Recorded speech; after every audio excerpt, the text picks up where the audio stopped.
राहुल हमेशा बिजी रहता था। सुबह उठते ही फोन, फिर कम सोशल मीडिया, और फिर रात दिन गुजारते जा रहे थे, लेकिन उससे लगता था जैसे वो कहीं खो गया है। एक दिन उसने खुद से पूछा, मैं क्या कर रहा हूं अपनी जिंदगी के साथ। उसका दोस्त अमन हमेशा कहता था, जिंदगी को एंजॉय कर, वरना एक दिन रिग्रेट करेगा। लेकिन राहुल के पास हमेशा एक ही जवाब होता, टाइम नहीं है। एक दिन राहुल तक्कर पार्क में बैठ गया। वहां एक बूढ़ा आदमी बैठा था, सिंपल कपड़े, लेकिन आंखों में अजीब सी शांति। उसने राहुल से पूछा, बेटा इतना परेशान क्यों हो। राहुल पहले इग्नोर करना चाहता था, लेकिन पता नहीं क्यों उसने अपनी सारी बात बता दी, स्ट्रेस, प्रेशर, कंफ्यूजन।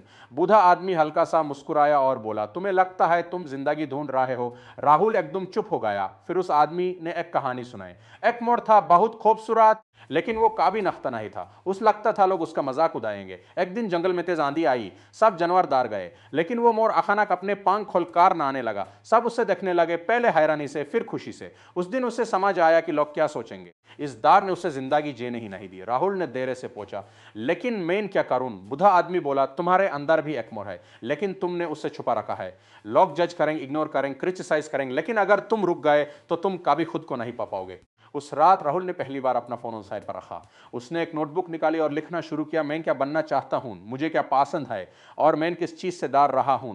उससे एहसास हुआ कि वो फेलियर से नहीं, लोगों के ओपिनियन से डर रहा था। अगले दिन उसने एक छोटा सा स्टेप लिया। उसने अपना यूट्यूब चैनल स्टार्ट किया, थिंक एंड लर्न।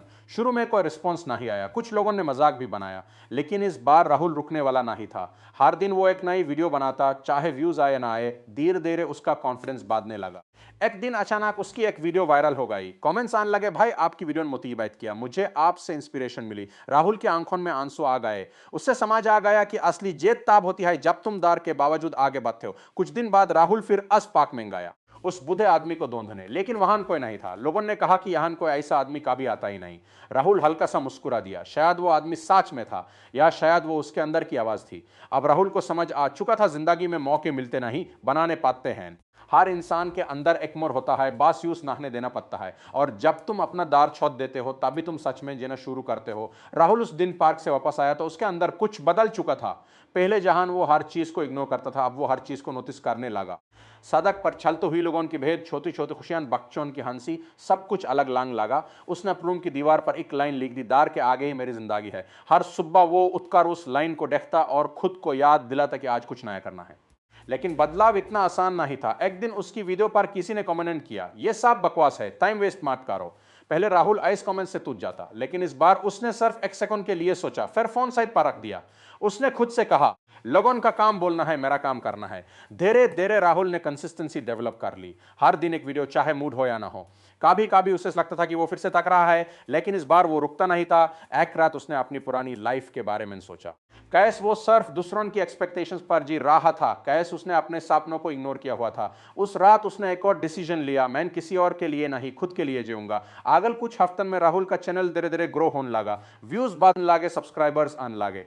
लेकिन सबसे इंपॉर्टेंट चीज थी उसका कॉन्फिडेंस। अब जब वो कैमरा के सामने बोलता तो उसकी आवाज में दार नहीं होता था। एक दिन उसे एक मैसेज आया, बाय मैं डिप्रेशन में था, आपकी वीडियो ने मुझे हेल्प की। राहुल ने वो मैसेज थिम्बार पादा।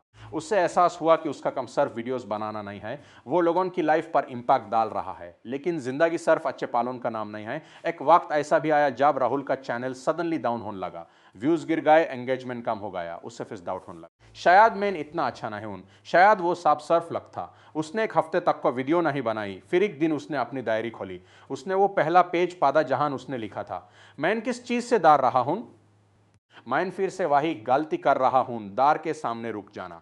उस दिन राहुल ने डिसाइड किया, चाहे कुछ भी हो वो वापस शुरू करेगा।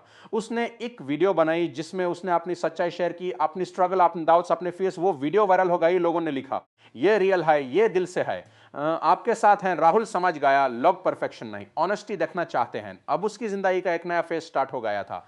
एक दिन वो फिर उस पार्क में गया। इस बार वो सिर्फ उस बूढ़े आदमी को ढूंढने नहीं गया था, बल्कि खुद को याद दिलाने गया था कि उसने कहां से शुरू किया था। वो बेंच पर बैठकर आसपास देख रहा था, तभी एक छोटा लड़का उसके पास आया और बोला, भैया आप वीडियो बनाते हो ना। राहुल मुस्कुराया, हां क्यों। लड़का बोला, मैं भी बनाना चाहता हूं, लेकिन डर लगता है। राहुल कुछ सेकंड के लिए चुप रहा, फिर उसने वही बात बोली जो उसने कभी सुनी थी, तुम्हारे अंदर भी एक मोर है, यूं छुपा के मत रखो। लड़के की आंखों में चमक आ गई। उस मोमेंट पर राहुल को समझ आया, जिंदगी एक सीकल है जो सीखते हो। वो आग पास काट हो। अब राहुल सिर्फ अपनी लाइफ नहीं जी रहा था, वो दूसरों की लाइफ भी चेंज कर रहा था।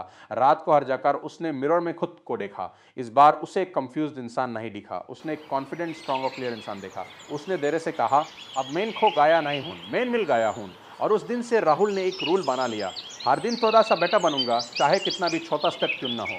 जिंदगी परफेक्ट नहीं थी, लेकिन अब वो रियल थी और राहुल फाइनली जी रहा था।